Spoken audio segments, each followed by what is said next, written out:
On June 12, 2025, a day that started like any other ended in national tragedy. Air India Flight AI-171, a modern Boeing 787-8 Dreamliner, prepared for its long journey from Ahmedabad's Sardar Vallabhbhai Patel International Airport to London Gatwick. At 1:38 p.m. Indian Standard Time, the powerful aircraft lifted off the runway, beginning its ascent into the afternoon sky. The flight was filled with people heading to their destinations for holidays, work, or to reunite with family.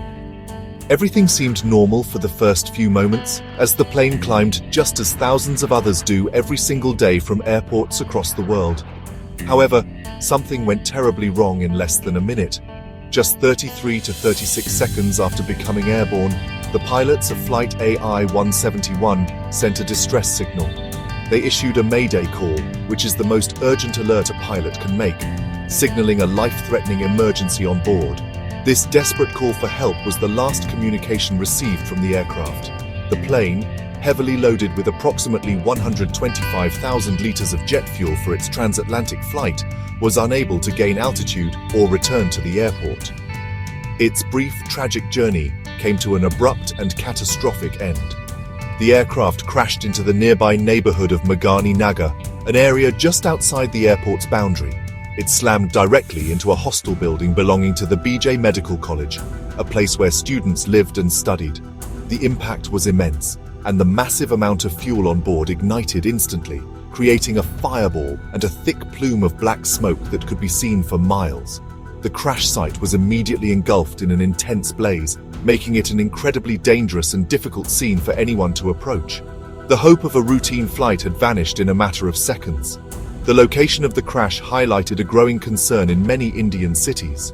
Airports that were once on the outskirts of urban centers are now surrounded by dense residential and commercial developments.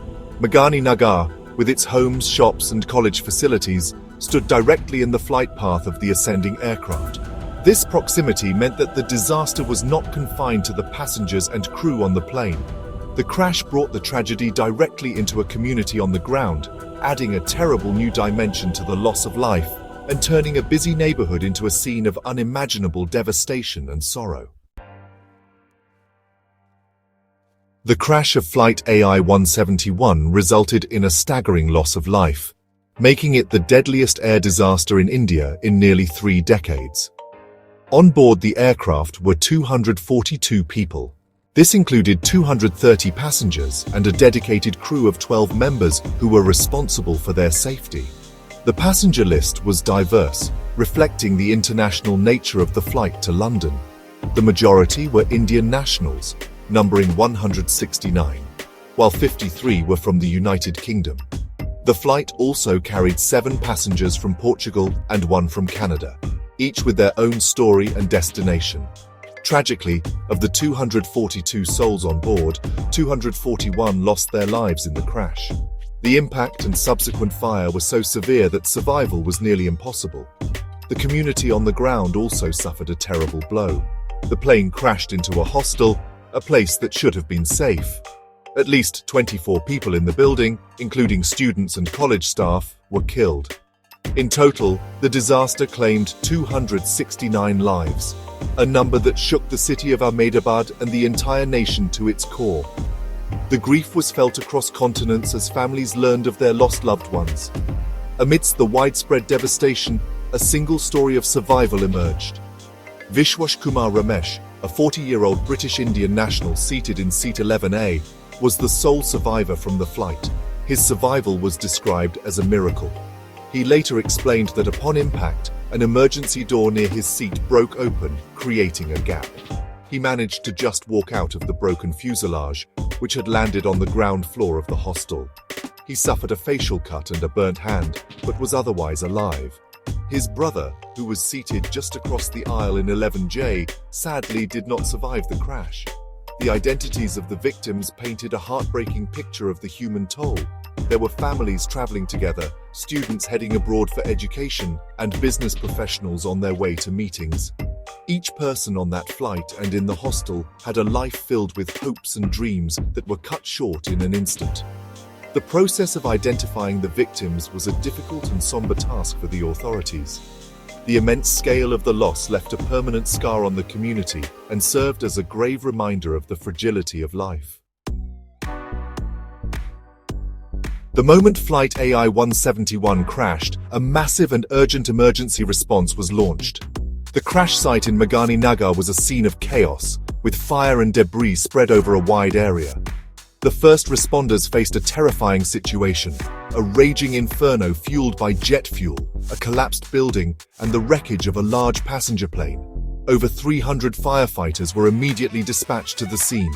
They were supported by a fleet of 60 fire trucks and 20 large water bowsers, all working together to battle the intense flames and cool down the wreckage so rescue work could begin. The scale of the disaster required a coordinated effort from multiple agencies. Teams from the Central Industrial Security Force, which handles airport security, and the Central Reserve Police Force were among the first to arrive. They were soon joined by specialized units from the National Disaster Response Force and the Border Security Force, along with soldiers from the Indian Army. State police and local civil defense units also played a crucial role in securing the perimeter, managing crowds, and assisting in the search and rescue operations through the smoke-filled and unstable debris. The city's medical facilities were pushed to their limits. The civil hospital in Ahmedabad, located near the crash site, declared a mass casualty incident. Doctors, nurses, and support staff worked tirelessly as ambulances began arriving. However, instead of treating a large number of survivors, they were faced with the grim task of managing the deceased. The hospital's mortuary was overwhelmed, and staff had to prepare for the difficult process of identifying victims and providing support to grieving families who rushed to the hospital seeking information about their loved ones. The psychological toll on the medical responders was immense. The rescue and recovery work continued for days. Firefighters fought the blaze for hours before it was fully extinguished. Once the site was cooler, NDRF and other teams began the painstaking process of searching through the wreckage of the plane and the collapsed hostel building.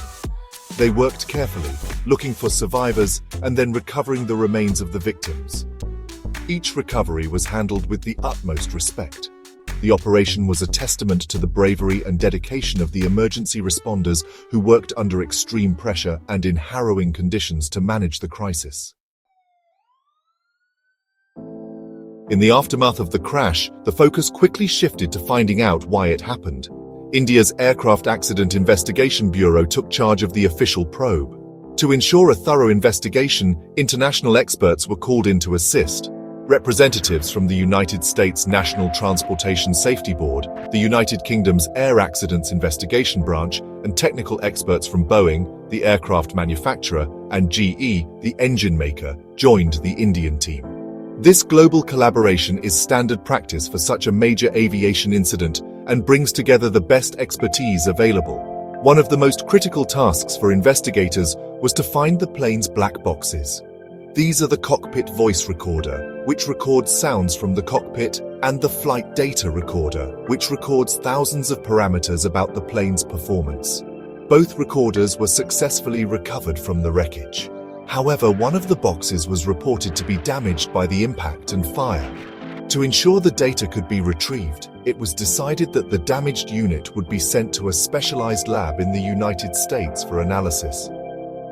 The information from these recorders is vital to understanding the final moments of the flight.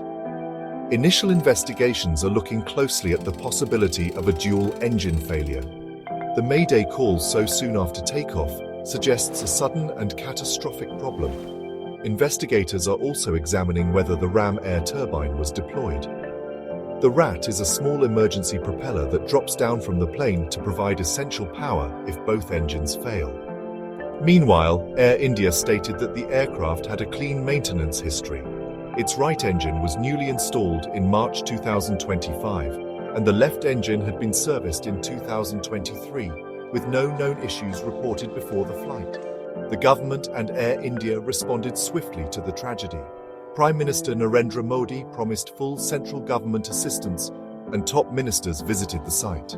Tata Group, Air India's parent company, pledged significant financial support of 1 crore rupees to each victim's family and promised to cover all medical costs.